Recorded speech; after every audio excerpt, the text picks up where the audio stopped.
Hello everyone, welcome back to my channel. In this video we are going to discuss about GERD, gastroesophageal reflux disease. Coming to definition of GERD, it is defined as any symptomatic condition or anatomic alteration which is caused by the reflux of noxious materials from the stomach into esophagus. It means it is a condition which occurs when the refluxed stomach contents leads to a troublesome symptoms and complications, and GERD can also be called as acid reflux and it is a long-term condition. Esophageal GERD syndromes are classified as either symptom based or tissue injury based. This classification is based on how the patient presents symptoms. In case of symptom-based esophageal GERD, these symptoms may be associated with or without esophageal injury, and most commonly presenting symptoms are heartburn, regurgitation, and dysphagia, and less commonly odynophagia, which means painful swallowing, and hypersalivation can also occur in symptom-based GERD. And coming to tissue injury based GERD, the symptoms are esophagitis, which means inflammation of the lining of esophagus, Barrett esophagus, that is when the tissue lining of esophagus is replaced by tissue which is similar to the lining of the intestine, and esophageal adenocarcinoma. Coming to extraesophageal reflux syndrome, it means the gastroesophageal reflux symptoms are associated with the disease process in organs other than the esophagus. This is called as extraesophageal reflux syndrome. And the patients with this reflux syndrome may present with the symptoms like reflux chest syndrome, laryngitis, and asthma. So, an association between these symptoms and GERD should only be considered when they occur along with the esophageal GERD syndrome, because these extraesophageal symptoms are non-specific and they have many other causes also.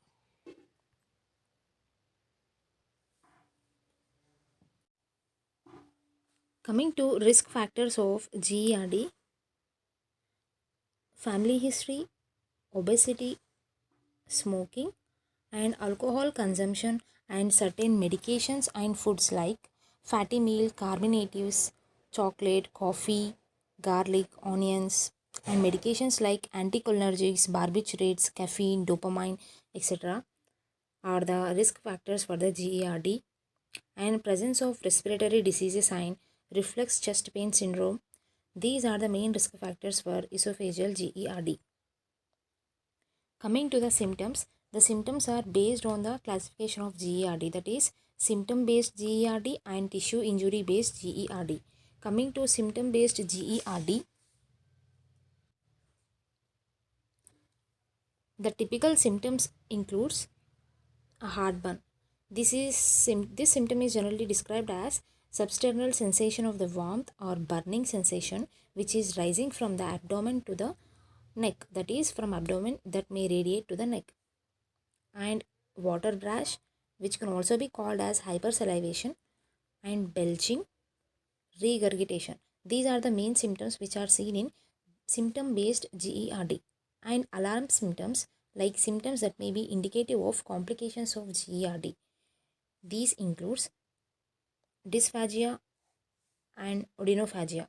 These are generally seen in Barrett esophagus and esophageal adenocarcinoma, which are the complications of symptom-based GERD. And coming to tissue injury-based GERD, the symptoms are esophagitis, Barrett esophagus, and esophageal adenocarcinoma. These are the main symptoms seen in the tissue injury-based GERD. And coming to extraesophageal GERD symptoms, these symptoms are associated with GERD, and the symptoms are chronic cough, laryngitis, asthma, and dental enamel erosion. Coming to diagnostic test for the GERD includes clinical history is mainly useful for to diagnose the GERD for patients with typical symptoms, and other diagnostic tests includes endoscopy. This is generally preferred for assessing the mucosa for esophagitis and identifying for Barrett esophagus, and also it is useful for diagnosing the complications. And non-inflammatory GERD and major motor disorders can also be used by this endoscopy. And coming to another diagnostic test, ambulatory pH monitoring. This test is mainly used for identifying the patient with excessive esophageal acid exposure, and also it helps in determining if there are any symptoms which are related to the acid secretion. And this test is also useful for the patients who are not responding for the acid suppression therapy, and it also useful for measuring the acid reflux, but it doesn't measure any non-acid reflux. Coming to another diagnostic test, combined impedance pH monitoring. This test is mainly used to measure the both acid and non-acid reflux. This is the major difference between the ambulatory pH monitoring and combined impedance pH monitoring. In ambulatory pH monitoring, it measures only acid reflux, whereas in combined, it measures both acid and non-acid reflux. Another diagnostic test include manometry. This test is mainly used to ensure the proper placement of esophageal pH probes, that is tubeless pH monitoring system using endoscopy landmarks, and it is also useful to evaluate the esophageal peristalsis and motility prior to the anti-reflux surgery. And another test include empiric trial of the proton pump inhibitor. This is used as one of the diagnostic tests for the GERD, and it is less expensive and it is more convenient than the ambulatory pH monitoring. These are the advantages of this empirical trial of proton pump inhibitors. But the disadvantages is it lacks the standardized dosing regimen and duration of the diagnostic trial. Another test includes barium radiography. This is not routinely used to diagnose a GERD because it lacks the sensitivity and specificity, and it cannot identify Barrett esophagus, so it is rarely used. Coming to pathophysiology of GERD, it contains motor abnormalities, anatomical abnormalities, esophageal clearance mechanisms, and esophageal epithelial resistance. Coming to motor abnormalities, the gastroesophageal reflux is associated with defective lower esophageal sphincter, that is nothing but LES. The defect in the lower esophageal sphincter pressure or function is mainly associated with the GERD, and the patient may have decreased gastroesophageal sphincter pressure. So this lower esophageal sphincter is nothing but it is manometrically defined zone at the distal esophagus with an elevated basal resting pressure, and it is specialized circular muscle which is located in the gastroesophageal function junction, and the maintaining resting pressure is about 15 to 30 mmHg. So the sphincter is normally in a tonic contracted state, and it prevents the reflux of gastric materials from the stomach back into the esophagus, but it relaxes during the swallowing. On swallowing, it permits the free passage of the food into the stomach. So only at that time the sphincter relaxes. And the mechanism by which the defective LES pressure may cause gastroesophageal reflux.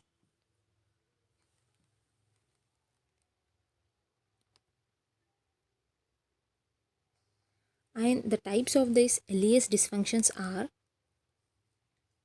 intrinsic weakness of LES muscle and transient LES relaxation.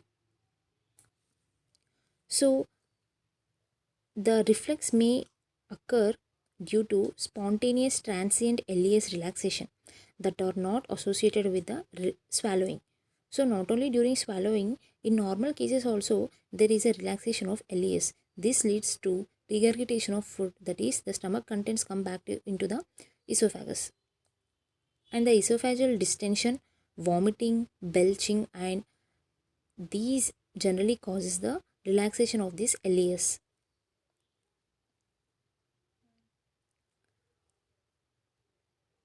And this LES pressure is decreased generally depending upon the many factors like endogenous hormones, some foods like chocolates, spicy foods, caffeine, and smoking and alcohol. All these are the factors which decreases the lower esophageal sphincter pressure.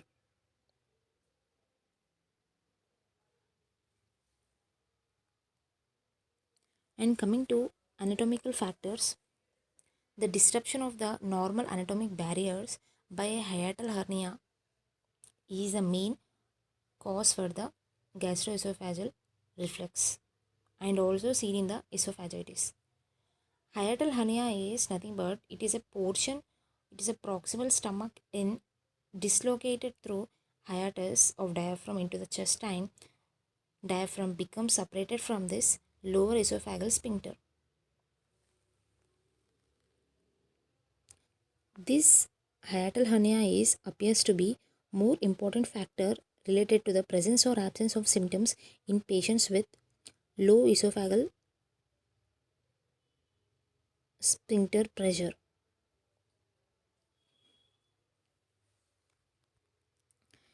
Coming to another factor like gastric factors, these include impaired esophageal acid clearance. In many patients with GERD, the problem is not that they produce too much of acid, but the acid produced spends lot of time in contact with the esophageal mucosa. This is because the symptoms or severity of damage produced by the esophageal reflux are depending on the duration of contact between the gastric contents and esophageal mucosa. So, the rate at which the esophagus clears the noxious material as well as frequency of reflux is the main factors included in the esophageal clearance. So, this impaired esophageal acid clearance is depending on the three mechanisms like peristaltic dysfunction, salivation, and intrinsic esophageal bicarbonate production. The esophagus is generally cleared by primary peristalsis in the response to swallowing or by secondary peristalsis in response to esophageal distension and gravitational effects. And swallowing contributes to esophageal clearance by increasing the salivary flow. So the saliva contains bicarbonates that buffers the residual gastric material which is presenting on the surface of the esophagus. So the production of saliva can decrease as the increasing age and making it more difficult to maintain a neutral gastroesophageal pH. Therefore, the gastroesophageal damage caused by the reflux can mostly occur in the elderly and in similarly patients for xerostomia, that means decreased salivation. So the swallowing is also decreased during the sleep, and also in nocturnal GERD is one of the main complication in patients with impaired esophageal acid reflux. The causes of this impaired esophageal acid clearance are sleeping, smoking, and scleroderma, because in these conditions there is a decreased salivation.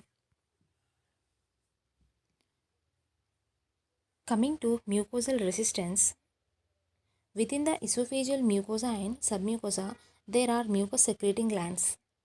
These mucus secreting glands may contribute to the protection of esophagus, and bicarbonate, which is moving from the blood to the lumen, can neutralize the acidic reflux in the esophagus. So, when the mucosa is repeatedly exposed to the reflux in GERD, or if there is any defect in the normal mucosa defenses, then the hydrogen ions will diffuse into the mucosa. so that it will leads to cellular acidification and necrosis. So both these conditions, that is cellular acidification and necrosis, will ultimately cause esophagitis. So the defect in the mucosal resistance leads to esophagitis. And the mucosal resistance may be related not only to the esophageal mucus, but also it is related to the tight epithelial junctions, epithelial cell turnover, nitrogen balance, mucosal blood flow, tissue prostaglandins and acid-base status of the tissue. So saliva is a which is rich in the epidermal growth factor. It is useful as stimulator for the cell renewal.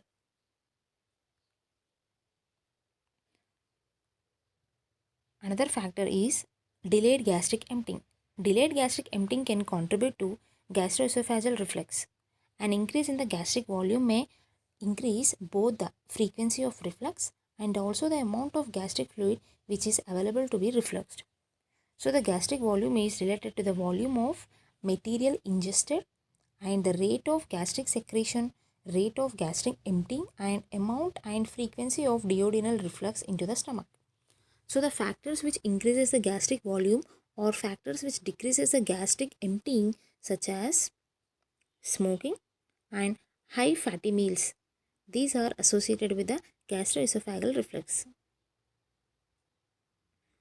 So this explains the prevalence of postprandial gastroesophageal reflux, that is nothing but presence of foods. So the fatty foods may increase the postprandial gastroesophageal reflux by increasing the gastric volume and delaying the gastric emptying rate, and also decreases the lower esophageal sphincter pressure.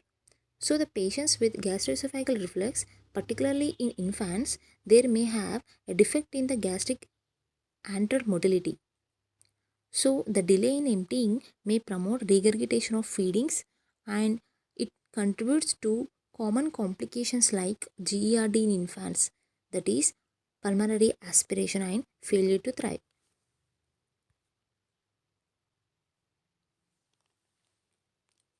Coming to treatment, the goals of treatment include to alleviate or to eliminate the patient's symptoms, to decrease the frequency or reoccurrence and duration of gastroesophageal reflux, to promote the healing of injured mucosa, and to prevent the development of complications. Coming to general approach of the treatment of gastroesophageal reflux disease is categorized into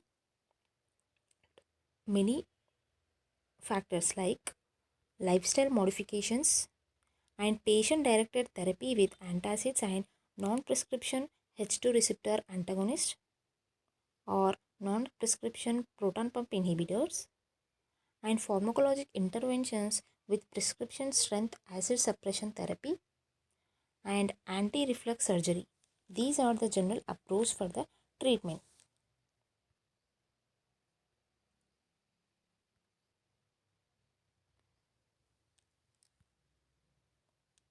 Coming to non-pharmacological treatment, lifestyle modifications are the most common lifestyle modifications is the patient should be educated about weight loss, especially in case of obesity patients, and elevation of the head of the bed, especially for those patients who have symptoms while in recumbent position.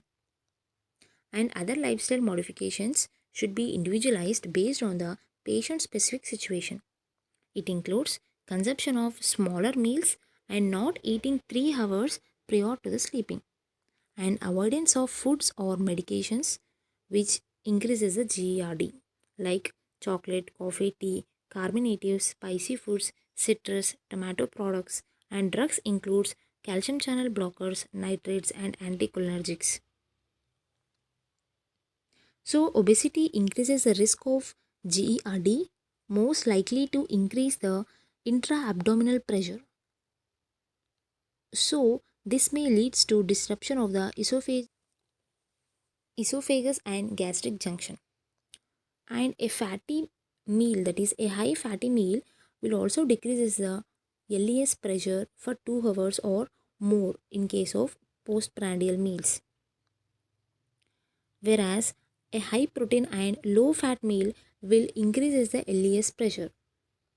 And weight loss and a low fat diet are useful to improve the GERD symptoms.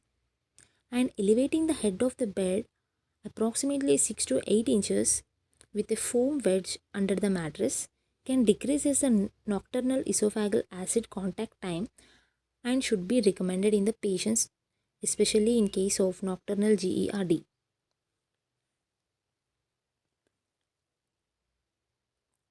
And it is also important to evaluate the patient profiles and to identify the potential medications that may increase the GERD symptoms. So the medications include anticholinergics, barbiturates, calcium channel blockers, theophylline. These will decrease LES pressure. And other medications like aspirin, iron, non-steroidal anti-inflammatory drugs, quinidine, potassium chloride, and bisphosphonates can act on direct contact irritants to the esophageal mucosa. And proper patient education can also help to prevent the dysphagia and esophageal ulceration. Patients should be closely monitored for worsening the symptoms when these medications are started. And smoking can cause aerophagia, which leads to increased belching and regurgitation. So, patients with GERD should be encouraged to stop smoking. And alcohol also plays an important role in severe diseases, which decreases LES pressure and also it increases the symptoms like heartburn. So, it is important to stress the potential benefits of lifestyle modifications that would benefit each individual patient. Coming to patient directed therapy, it includes antacids and antacid alginic products. These includes Malox or Milanta 30 ml as needed or after meals and at the bedtime. Gaviscon 2 tablets after meals and at bedtime. Calcium carbonate 500 mg 2 to 4 tablets as needed.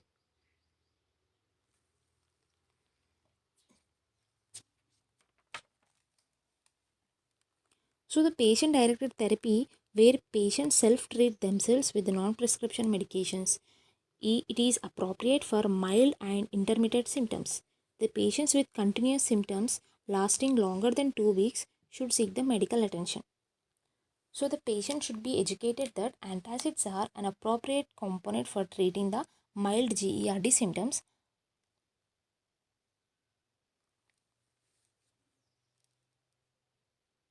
So these antacids are used concurrently with other acid suppression therapies also.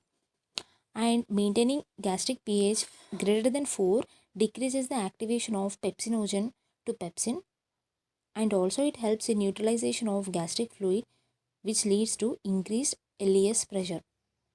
So the patients who require frequent use of antacids for chronic symptoms should be treated with prescription strength acid suppression therapy. And an antacid product is combined with alginic acid, but it is not that much potent neutralizing agent and does not enhances LES pressure, but it forms a highly viscous solution so that it floats on the surface of gastric contents, and this viscous solution is thought to serve as a protective barrier for the esophagus against the reflux of the gastric contents.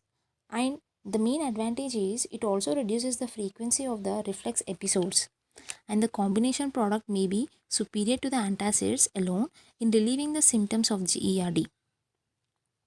So the antacid or antacid combination products may cause some adverse effects like diarrhea or constipation depending upon the product, and alteration in the mineral metabolism and acid base disturbances. And aluminum containing antacids may bind to the phosphate in the gut and it leads to the bone demineralization. And in addition to antacids, they will also interact with a variety of medications by altering the gastric pH and increasing the urinary pH.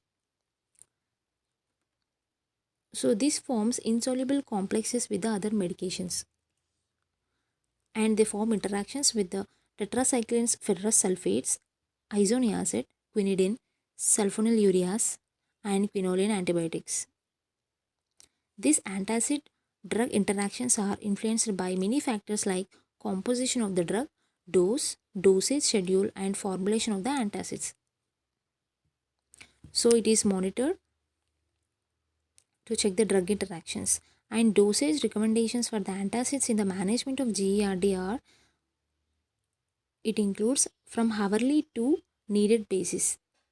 In general, the antacids have short duration of action, and it includes frequent administration throughout the day to provide continuous neutralization of acid. Taking antacids after meals can increase the duration of action from about 1 hour to 3 hours. And however, nighttime acid suppression cannot be maintained with bedtime doses.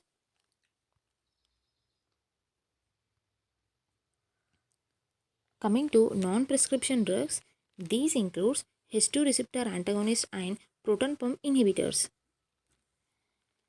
Examples for H2 receptor antagonists are cimetidine 200 mg, famotidine 10 mg, nizatidine 75 mg, ranitidine 75 mg. And these are reversible competitive blockers of histamine and inhibit the acid secretion. These H2 receptor antagonists are effective in diminishing the gastric acid secretion when they are taken before meals and to decrease GERD symptoms associated with exercise. And antacids may have slightly faster onset of action, while H2 receptor antagonists have longer duration of action when compared with antacids. And the proton pump inhibitors examples are omeprazole 20 mg, lansoprazole 15 mg,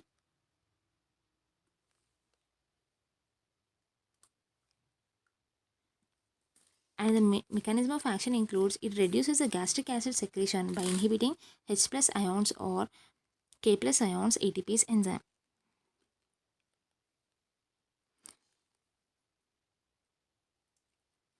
The lansoprazole 15 mg gives the patients a second option in the proton pump inhibitor class. And the patients who do not respond to lifestyle modifications and patient directed therapy after 2 weeks, then it should be seen by a clinician for acid suppression therapy. Coming to acid suppression therapy, it includes H2 blockers. These are the first line drugs, and the H2 receptor antagonists are divided in the which are effective in the treating patients from mild to moderate GERD. So the efficacy of H2 receptor antagonists in the management of GERD is extremely variable, and it is frequently lower than the desired. And the response to H2 receptor antagonists mainly depending upon the severity of the diseases, dosage regimen use, and duration of therapy. The examples include cimetidine 400 mg 4 times in a day used for 12 weeks, famotidine 20 mg used 2 times in a day for 6 weeks, ranitidine 150 mg daily in 2 times, and nizatidine 150 mg twice in a day. The main side effects of acid suppression therapy, that is H2 blockers, include headache, dizziness, fatigue, and constipation.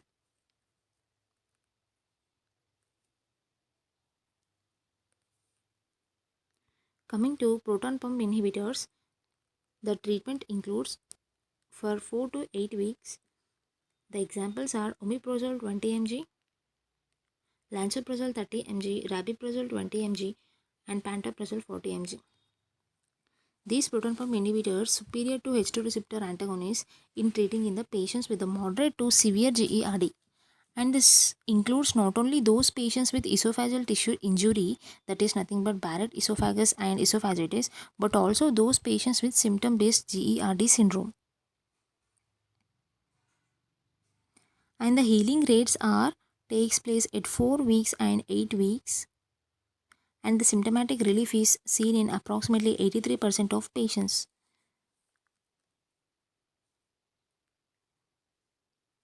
And these proton pump inhibitors are usually well tolerated The potential adverse effects includes headache, dizziness, diarrhea, constipation, nausea, and vitamin B12 deficiency.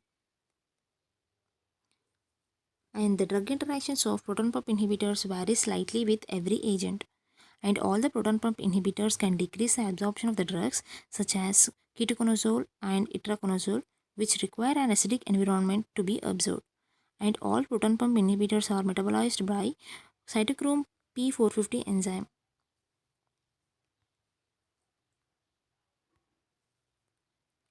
Coming to other agents, that is prokinetic agents.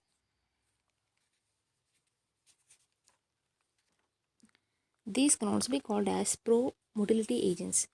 These are the agents which are useful as adjunct in acid suppression therapy for the patients with a known motility defects, that is LES incompetence or decreased esophageal clearance or delayed gastric emptying. The main function of these prokinetic agents are improves the motility of esophagus and stomach.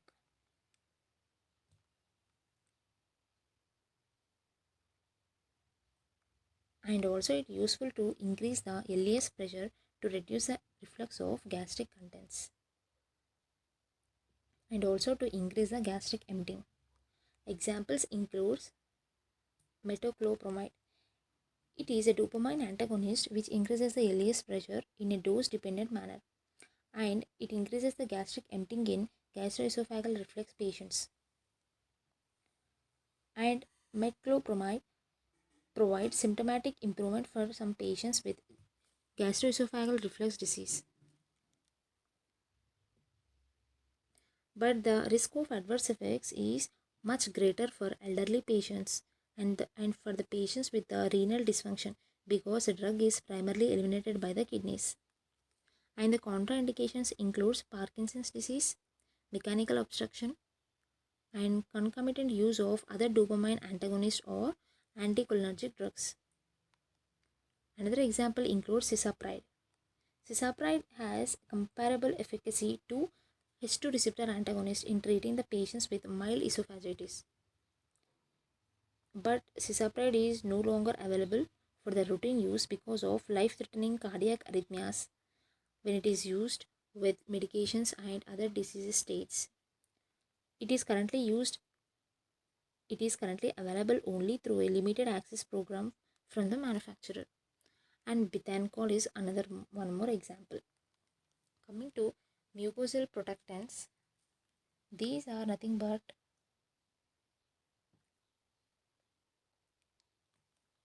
sucralfate. Sucralfate is non-absorbable aluminum salt of sucrose octasulfase, which has very limited value in the treatment of GERD. The sucralfate is not routinely recommended for the use in the treatment of GERD. And coming to maintenance therapy, although healing or symptomatic improvement may be achieved by different therapeutic modalities, a large percentage of the patients with gastroesophageal reflux will relapse by discontinuation of the therapy, especially in case of severe diseases.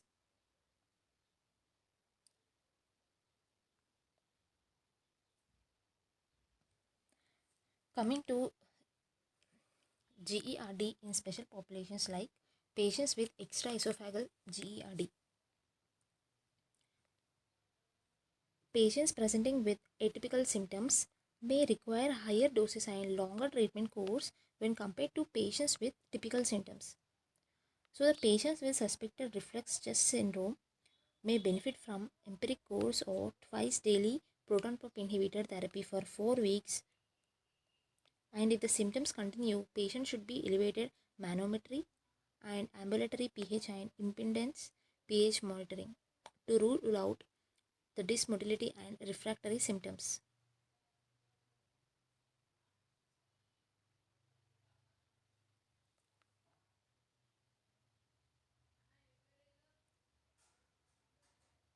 And the maintenance therapy is indicated who respond to the therapeutic trial or endoscopic evidence. The optimal dose of proton pump inhibitors is generally 40 mg. Coming to pediatric patients with GERD. Many infants have physiologic reflux with little or no clinical sequence. The uncomplicated gastroesophageal reflux usually manifests as regurgitation or spitting up, and it resolves without incident by 12 to 14 months in a life. And it is usually a response to supportive therapy, which includes dietary adjustments, postural management, reassurance for the patients. And the thickening feedings may be useful in the milder cases, while this does not decrease the time of the pH to less than 4, but it decreases the incidence of regurgitation. Chronic reflux associated with GERD reflux may be distinguished from the other causes such as neurologic and metabolic and eating disorders. Coming to elderly patients with GERD, many elderly patients have decreased host defense mechanisms such as saliva production, and more aggressive therapy with a proton pump inhibitor may be warranted for the patients older than 60 years of age with symptomatic GERD. So often these patients do not seek medical attention because they feel their symptoms are a part of normal aging process. They may also present with atypical symptoms such as chest pain, asthma, poor detention, and jaw pain. So the decreased GI motility is a common problem in elderly patients, and there is no good promulgating agents available for these patients. The elderly patients are especially sensitive to the central nervous system effects of metoclopramide, and they may also be sensitive for the central nervous system effects of historeceptor antagonists. So the recommendations in case of elderly patients with GERD includes assess the patient's symptoms or to determine if the patient-directed therapy is appropriate or whether the patient should be evaluated by the clinician, and determine the type of symptoms, frequency, and exacerbating factors, and refer any patient with alarm or atypical symptoms to a clinician for further diagnostic workup, and obtain a thorough history of prescription, non-prescription, and natural drug product use, and counsel the patient on lifestyle modifications that will improve the symptoms, and recommend appropriate drug dosage based on the patient presentation, and develop a plan to assess the effectiveness of acid suppression therapy after the appropriate amount of time, that is approximately for 8 to 16 weeks, and recommend alternative therapy if necessary, and access the improvement in the quality of life measures such as physical, psychological, and social functioning and well-being, and evaluate the patient for the presence of adverse drug reactions, any allergies or drug interactions, and stress the importance of compliance with the therapeutic regimen including lifestyle modifications, and also recommend a therapeutic regimen that is easy for the patient to accomplish, and provide patient education with regard to disease state and lifestyle modifications and drug therapy, and the patient should be counseled on what causes the GERD and what things to avoid, and when to take their medications, and what potential adverse effects or drug interactions may occur, and what alarm signs that they should report to the clinician. And coming to patients with refractory GERD, this GERD refractory to the medical management is rare, and other causes for the patient's symptoms should be evaluated, and the majority of the patients with refractory symptoms experience nocturnal acid breakthrough, and other reasons for refractory symptoms may be related to the timing of the proton pump inhibitor and drug metabolism differences in the certain products. Because of this, switching to another proton pump inhibitors may be effective for refractory symptoms in some patients, and ambulatory pH monitoring is useful for the patients who are not responding to the therapy, and adding an H2 receptor antagonist at bedtime for nocturnal symptoms has been suggested.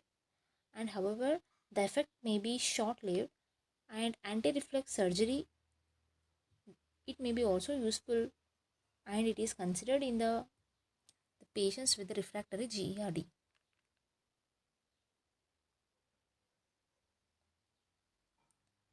This is about GERD, gastroesophageal reflux disease, definition, symptoms, and treatment.